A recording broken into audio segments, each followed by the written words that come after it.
예, 존경하는 위원장님 그리고 동료 의원 여러분, 밀양의령함한 창녕 출신 박상우 의원입니다. 법무부 장관님 안 나오셨습니까? 법무부 차관 대참하고 있습니다. 아, 그래요? 예. 행안부 장관님을 대신해서는 누가 나오셨나요? 네, 의원님 행안부 차관이 대참하고 있습니다. 예. 두 분께 같이 여쭤보겠습니다. 중대범죄수사청이 오는 10월 2일 출범을 앞두고 있습니다. 언론 보도를 보면은 지난 8월 7일부터 20일까지 검찰청 소속 검사와 수사관을 대상으로 중수청 특례 임용 희망 신청을 받은 결과 총 2,376명이 신청한 것으로 파악되고 있습니다. 전체 정원 2,874명의 82.6%에 해당하는 수치입니다. 숫자만 보면 상당한 인력이 확보된 것처럼 보이는데, 행안부는 2,376명 가운데 검사가 몇 명 신청했는지, 검찰 수사관이 몇 명인지, 직급별로는 또 어떻게 지원했는지 전혀 공개를 하고 있지 않습니다. 공개 안 하는 이유가 어디 있습니까? 예, 법무부 장관님 대답하시던 행안부에서 대답하시던 행안부 예. 수관이기 때문에 의원님 제가 말씀드리겠습니다. 예. 이것은 인사와도 관련되어 있고요. 그 다음에 개인 정보와도 관련돼 있다고 보고 있기 때문에 저희가 전체 응모한 분들 그 현황만 알려드리고 있습니다. 그럼 2,376명 가운데 지금 신청한 현직 검사는 정확하게 한 몇 명 정도 됩니까? 현재까지? 한 100여 명이 좀 넘습니다. 근데 검사는 왜 그러냐면 이제 상단계급으로 분류가 돼야 됩니다. 검사는 이제 구체적인 직급이 없지 않습니까? 예, 알고 있습니다. 예, 그런 부분을 좀 예, 그래서 정부가 마련한 기준을 보면은 지검장급은 1급, 차장 부장 검사급은 2급 상당, 그 밖에 검사는 법조 경력 10년 이상이면 3급, 10년 미만이면 4급 상당 수사관으로 임용하도록 되어 있습니다. 그런데 언론 보도를 종합해서 보면은 현재 실제 지원 검사는 100여 명 수준이랍니다. 맞습니까? 네, 그렇게. 그러면은 이 검찰 현 인원수의 5%에 불과한 정도가 지원했다는 겁니다. 전체 지원율이 정원의 82.6%라고 하니까 거의 중수청 출발 준비가 다 된 것 같은데, 실제 중대범죄 수사를 지휘하고 사건을 설계할 검사 출신 전문 인력이 얼마나 확보됐는지가 매우 중요합니다. 이 현재 10월 2일 개청을 앞두고 있으니까 지금쯤은 국민과 국회에 진행 과정을 밝혀야 되는 거 아니냐 이렇게 생각을 합니다. 동의하십니까? 네, 의원님 큰 틀에선 동의하는데요. 다만 지금 그 특례 임용에 신청을 한 모든 신청자가 중수청으로 임용된다라고 할 수는 없고요. 거기서 직급별 경력이라든지 이런 부분을 다 참고해서 저희가 적정 인원을 채용할 예정입니다. 그리고 만약에 모자른 부분은 또 저희가 특별 경력 채용 계획을 준비하고 있습니다. 거기에서 또 충원할 예정임을 말씀드리겠습니다. 개인 명단을 공개하라는 건 절대 아니고요. 다만 현재 지검장급이 몇 명, 부장급이 몇 명, 평검사급이 몇 명 정도는 지금 지원하고 있다는 우리 추세를 좀 확인하고 싶어서 그런 건데, 이 자료를 아직까지 제출하지 않겠다는 입장이니까 좀 더 전향적인 검토를 부탁드립니다. 그러면 10월 1일 개청을 할 때 이 검사 출신 수사관들이 적어도 몇 명 정도가 확보되어야 된다고 판단하고 계십니까?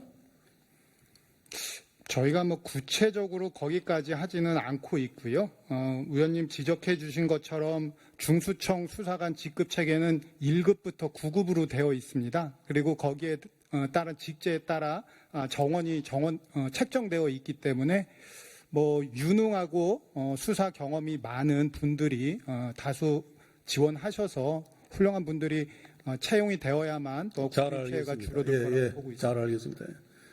검사장이나 부장검사 등 주요 요직에 있던 검사가 중수청 수사관으로 이직하면은 이분들에 대한 인사관리는 누가 합니까? 행안부 장관이 합니까? 법령상으로는 어떻게 되어 있냐면 대통령께서 1급부터 5급까지 되어 있고요. 5급 이하는 이제 그 6급 이하는 행안부 장관이 갖고 있는데 위임이 되어 있습니다. 1급부터 3급까지는 대통령이고요.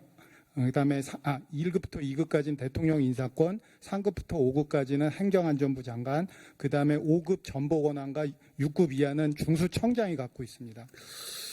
그러면 결론적으로 말씀하신 것을 들으면은 대통령이 1급, 2급의 주요 중수청 간부는 직접 임명을 하신다고 봐도 되겠습니까?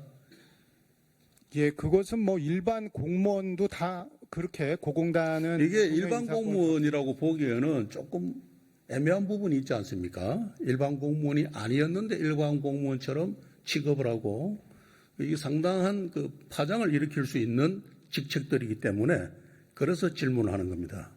또 한 가지는 어제의 동료가 검찰 출신 중수청 수사관으로 그리고 공소청 검사로 갈라져서 서로 막역한 이 관계를 유지하고 있다 보니 어떤 사적 사건이 발생했을 때 접촉을 할 수 있는 가능성이 있지 않느냐, 이런 부분에 대해서는 지금 어떤 차단 장치나 견제 장치를 법안에 명시하고 있습니까? 예, 뭐 의원님 그래도 수사는 검사와 수사관이 상호 협조해서 추진해 가는 게 바람직하다고 보고 있고요. 다만 위원님께서 보는 우려하시는 부분은 운영 측면에서 그런 부분이 없을 거라고 없도록 해나가도록. 제가 오늘 여러 가지 정부 기관에서 오신 분들한테 질문할 내용이 많았는데 바로 10월 2일 날 눈앞에 있는 개청을 앞둔 중수청 문제에 대해서 저는 행안위 소속입니다. 매우 관심이 많은데 지금 정부에서 제도로 이렇게 밝혀놓은 게 없기 때문에 아직 우리가 볼 때는 좀 안개 속에 있지 않느냐, 그래서 여쭤보는 겁니다. 그러면은 이 중수청에 필요한 연간 예산은 얼마나 소요된다고 판단하고 계십니까? 인건비나 조직 관리비, 기타 이 특활비 등을 다 포함하여 지금 어떻게 판단하고 계십니까?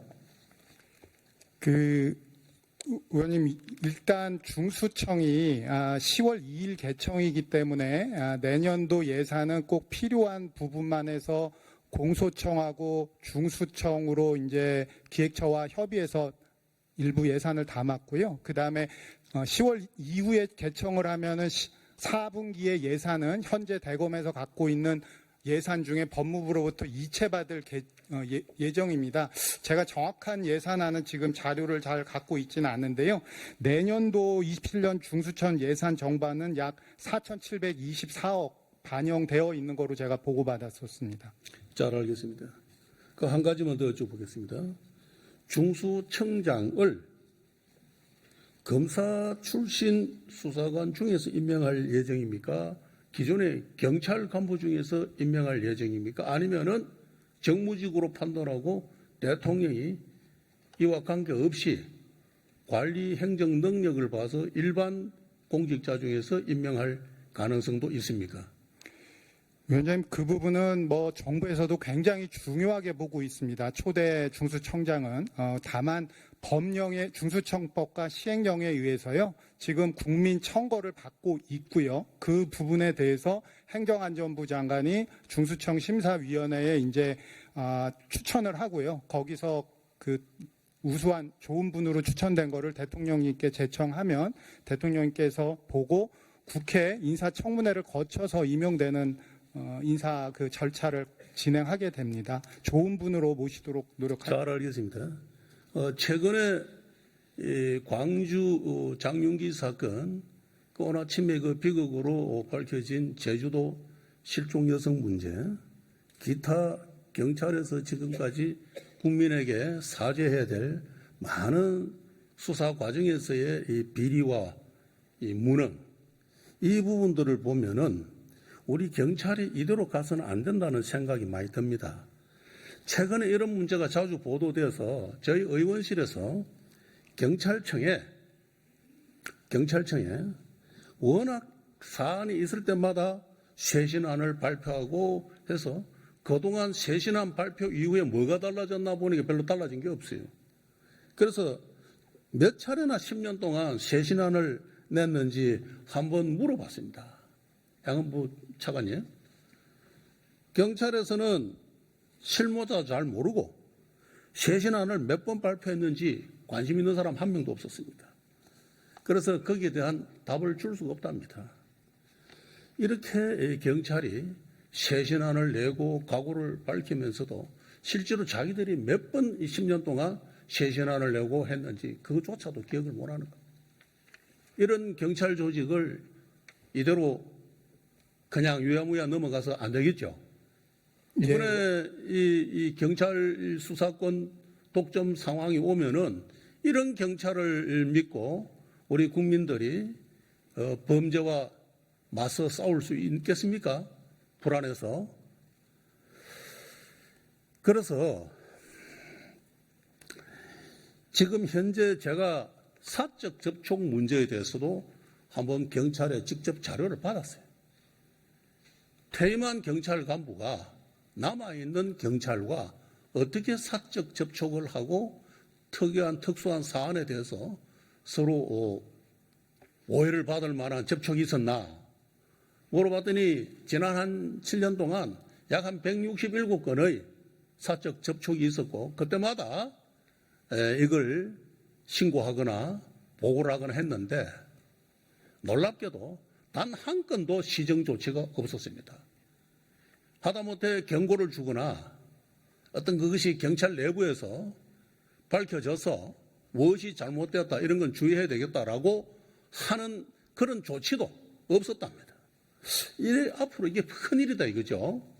이래서 이 사적 접촉은 이제 검경이 이렇게 분리돼서 수사권 공소권이 달라지고 또 중수청이 별도로 발족하면서 이래 검찰 상호 간에 경찰 상호 간에 이런 어떤 사적 유착 관계가 그림자처럼 형성된다면은 우리는 어떤 국가적 쇄신을 이룬 게 아니라 더 큰 범죄를 양산할 수 있는 터전만 마련해 줬다.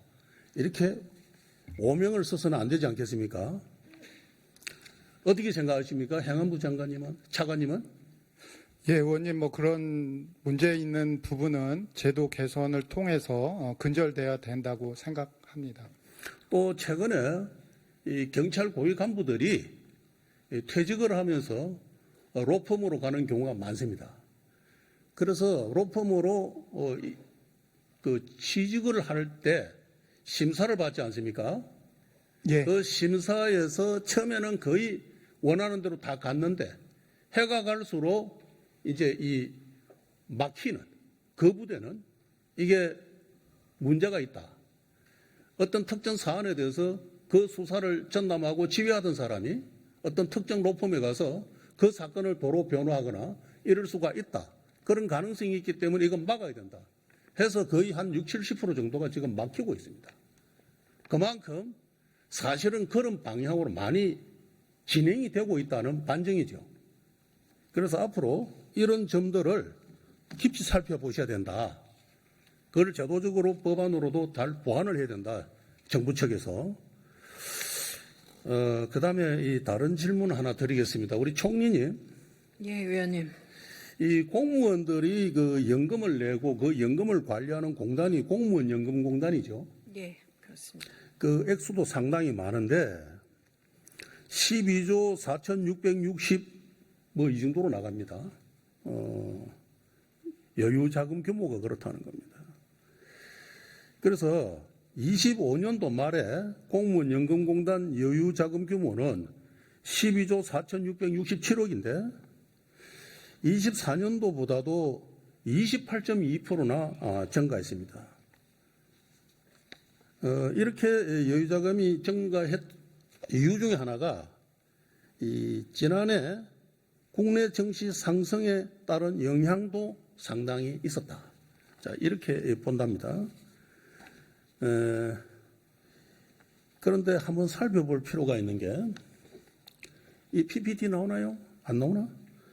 윤석열 정부 당시인 24년도 10월에 수립한 자산 배분안에는 국내 주식 비중을 단계적으로 줄여나가는 그래서 13.2%에서 26년도에는 11.6%로 그리고 29년도에는 7%로 주식 비중을 줄인다.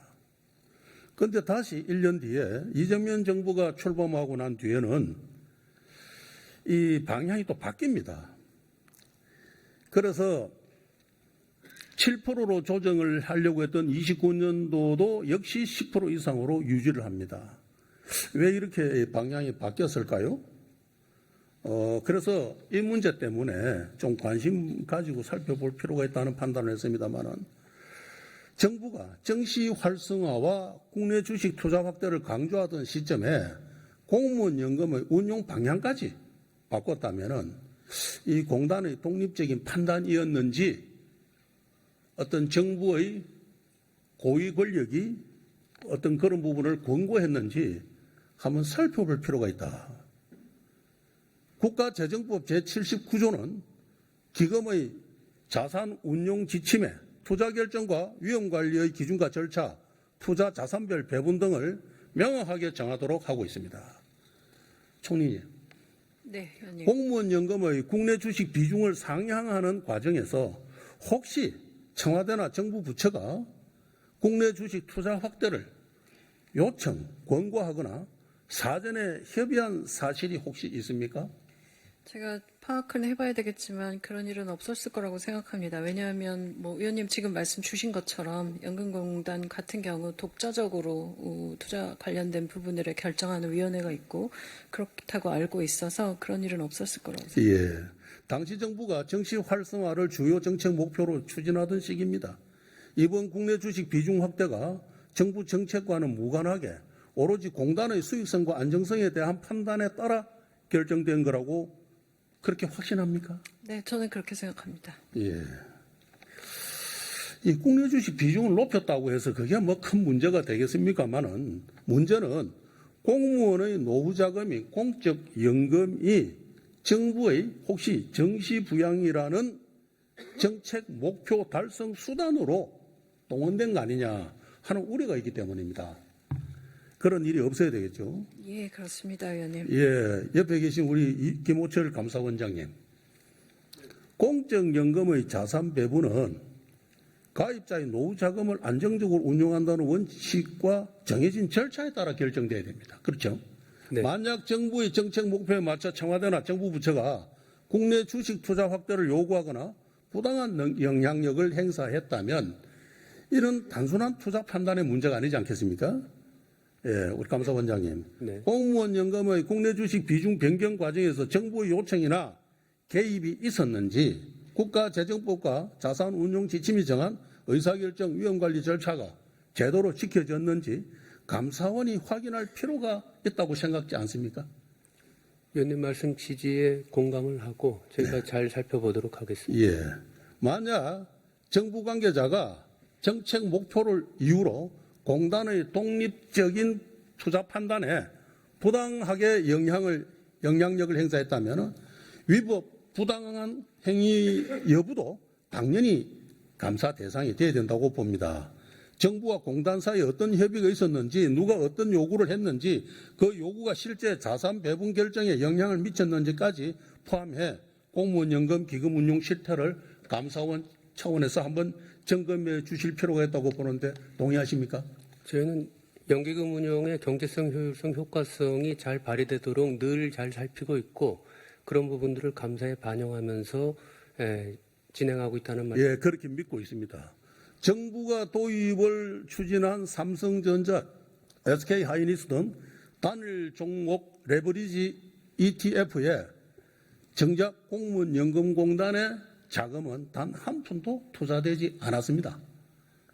이유를 확인해 보니 공단은 기금의 안정성과 손실 위험 등을 고려해 운용 지침상 레버리지 ETF에는 투자할 수 없다고 설명하고 있습니다. 저는 공무원 연금이 레버리지 ETF에 투자하지 않는 것이 문제가 아니고 공적 연금이라면 당연히 그렇게 신중하게 해야 된다고 생각하는데 문제는 정부 정책의 이중잣대다.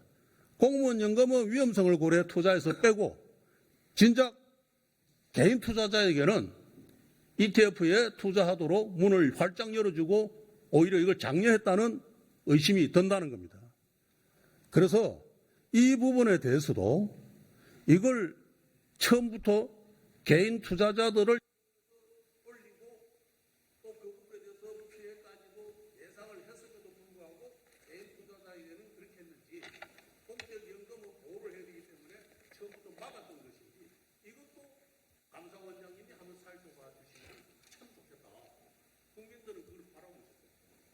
예, 감사원은 늘 편견 없이 중립적으로 살피도록 하겠습니다.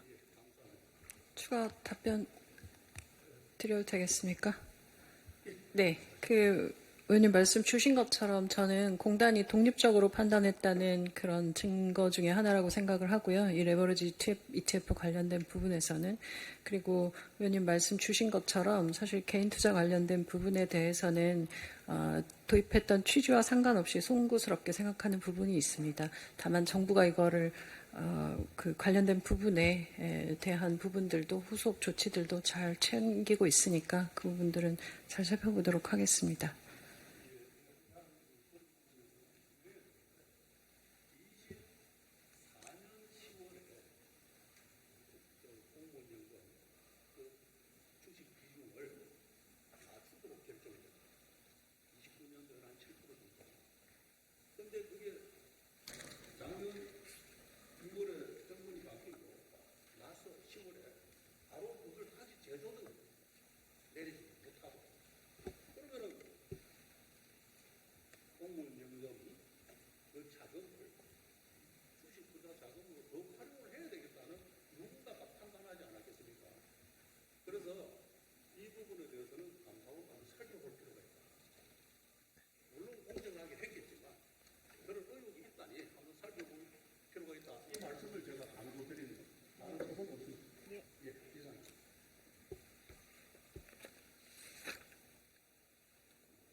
네, 박상욱 의원님 수고하셨습니다. 다음은 경기고양병의 더불어민주당의 이기현 의원님 질의하여 주십시오.